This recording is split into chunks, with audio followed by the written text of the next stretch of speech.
बिस्मिल्लाहिर्रहमानिर्रहीम। औरत को मर्द की पसली से बना के अल्लाह ताला ने मर्द को अपनी इस हिकमत का इशारा दिया है कि मैंने इस औरत की तख्लीक फरिश्तों की लाई मिट्टी से नहीं की, मैंने इसे तुम्हारे जिस्म के हिस्से से बनाया। मैंने इसे तुम्हारे जिस्म के हिस्से से इसलिए निकाला कि औरत का तकद्दुस और पर्दा कायम रहे। फरिश्तों को भी ये खबर ना होने पाई कि ज़मीन की लाई हुई किस मिट्टी से औरत की तख्लीक हुई है। यानी औरत के तकद्दुस की हद तो देखिए कि फरिश्तों से भी इसकी बनावट का पर्दा लाजमी करार दिया गया और पहली औरत उस मर्द की पसली से निकली जिसकी वो मनकूहा कहलाई। अब बात आती है पसली की। औरत पसली से ही क्यों निकली? क्या औरत को टेढ़ापन वहीं से मिला? बिल्कुल नहीं, यहाँ भी हिकमत से खाली बात नहीं है। इंसानी जिस्म में दिल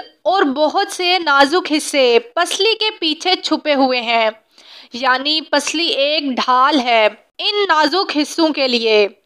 तो अल्लाह ताला ने औरत को पसली से निकाल के ये नहीं बताया कि औरत में टेढ़ापन है, बल्कि इस औरत को पसली से तख्लीक करके ये बात समझा दी गई कि औरत वक्त पड़ने पे ढाल भी बन सकती है।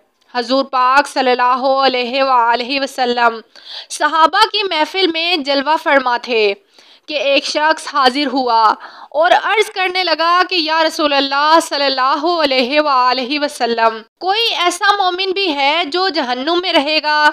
हजूर पाक सल्लल्लाहु अलैहि वसल्लम फरमाने लगे, हाँ, एक शख्स ऐसा होगा जो जहन्नुम की गहराई में 1000 साल तक रहेगा और मुसलसल ऊंची आवाज में पुकारता रहेगा, या हन्नान या मन्नान, या हन्नान या मन्नान। एक दिन इसकी आवाज़ कदरे ऊंची होगी कि हज़रत जिब्राईल अलैहिस्सलाम जहन्नुम के करीब से गुजरते हुए इसे सुन लेंगे। हज़रत जिब्राईल अलैहिस्सलाम हैरान होंगे कि ये कैसी अजीब बात है, कोई मुसलसल या हन्नान या मन्नान पुकार रहा है।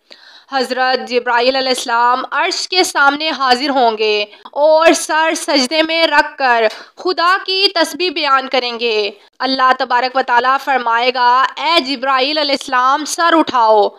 जैसे ही हज़रत जिब्राईल अलैहिस्सलाम सर उठाएंगे तो अल्लाह फरमाएगा कि बताओ जिब्राईल, आज तुमने क्या अजीब देखा है? हज़रत जिब्राईल अलैहिस्सलाम अर्ज करेंगे कि ए हमारे रब, मैंने जहन्नुम से आती हुई एक आवाज़ सुनी है जो कि गहरे घड़े से लग रही थी। कोई मुसलसल पुकार रहा था, या हन्नान या मन्नान, या हन्नान या मन्नान। अल्लाह तबारक व तआला फरमाएगा, ए जिब्राईल अलैहिस्सलाम, जहन्नुम के दरोगा मालिक के पास जाओ और इसे कहो कि जो बंदा या हन्नान या मन्नान की सदा लगा रहा है इसे जहन्नुम से निकाल कर तुम्हारे हवाले कर दे, फिर इसे मेरे पास ले आना। हज़रत जिब्राईल अलैहिस्सलाम जहन्नुम के दरवाजे पर तशरीफ़ ले जाएंगे। उस वक्त हज़रत जिब्राईल अलैहिस्सलाम जहन्नुम के दरवाजे पर तशरीफ़ ले जाएंगे और दरवाजे पर दस्तक देंगे। जहन्नुम का फरिश्ता मालिक बाहर आएगा। हज़रत जिब्राईल अलैहिस्सलाम इन्हें अल्लाह पाक का हुक्म सुनाएंगे। हुक्म सुनकर मालिक जहन्नुम के अंदर जाएंगे। हज़रत मोहम्मद सल्लल्लाहु अलैहि वसल्लम ने फरमाया, जैसे माँ अपने बच्चे को पहचानती है, मालिक ऐसे जहन्नुम को पहचानते हैं। इसके बावजूद आप या हन्नान या मन्नान कहने वाले शख्स को तलाश नहीं कर पाएंगे और बाहर तशरीफ़ ले जाएंगे। हज़रत जिब्राईल अलैहिस्सलाम से अर्ज़ करेंगे, ए जिब्राईल अलैहिस्सलाम, जहन्नुम ने गहरा सांस लिया है, इसलिए कौन सी चीज़ पत्थर है और कौन कौन सी चीज़ लोहा है और कौन इंसान है, इसकी पहचान नहीं हो रही। हज़रत जिब्राईल अलैहिस्सलाम फिर अल्लाह की बारगाह में सजदा करेंगे। अल्लाह पाक इरशाद फरमाएगा, ए जिब्राईल अलैहिस्सलाम सर उठाओ, तुम या हन्नान या मन्नान कहने वाले को क्यों नहीं लाए? हज़रत जिब्राईल अलैहिस्सलाम अर्ज़ करेंगे, मौला, जहन्नुम के दरोगा ने भी माजरत कर ली है। कहते हैं जहन्नुम ने गहरी सांस ली है, इसलिए पत्थर, लोहे और इंसान के दरमियान कोई फर्क नजर नहीं आ रहा। तो ये सब जलकर कोयला बन चुके हैं, किसी चीज की पहचान नहीं हो पा रही। अल्लाह तबारक व तआला फरमाएगा, जिब्राइल मालिक से कहो मेरा बंदा जहन्नुम के फलां घड़े में फलां कोने में इस हालत में पड़ा हुआ है। हजरत जिब्राइल अलैहिस्सलाम जहन्नुम के दरवाजे पर जाएंगे और हजरत मालिक को या हन्नान या मन्नान पुकारने वाले का पता बताएंगे। हजरत मालिक जहन्नुम के अंदर जाएंगे और देखेंगे कि एक शख्स है, इसके पाँव इसकी पेशानी के साथ और इसके हाथ इसकी गर्दन के साथ बंधे हुए हैं और जहन्नुम के सांप, बिच्छू इसके साथ लिपटे हुए हैं। हजरत मालिक इसकी जंजीरें तोड़ देंगे और जहन्नुम से इसे निकालकर हजरत जिब्राइल अलैहिस्सलाम के हवाले कर देंगे। हजरत जिब्राइल अलैहिस्सलाम इसे अर्शे इलाही के सामने लेकर हाजिर होंगे, सर सजदे में रखेंगे। अल्लाह तबारक व तआला फरमाएगा, जिब्राइल अलैहिस्सलाम सर उठाओ। जिब्राइल अलैहिस्सलाम सर उठाएंगे। अब अल्लाह पाक इस बंदे से फरमाएगा, ए बंदे, क्या मैंने तेरी बेहतरीन तख्लीक नहीं की थी? क्या मैंने तेरी तरफ रसूल नहीं भेजे थे? क्या मेरे रसूलों ने तुम्हें मेरी किताब नहीं सुनाई थी?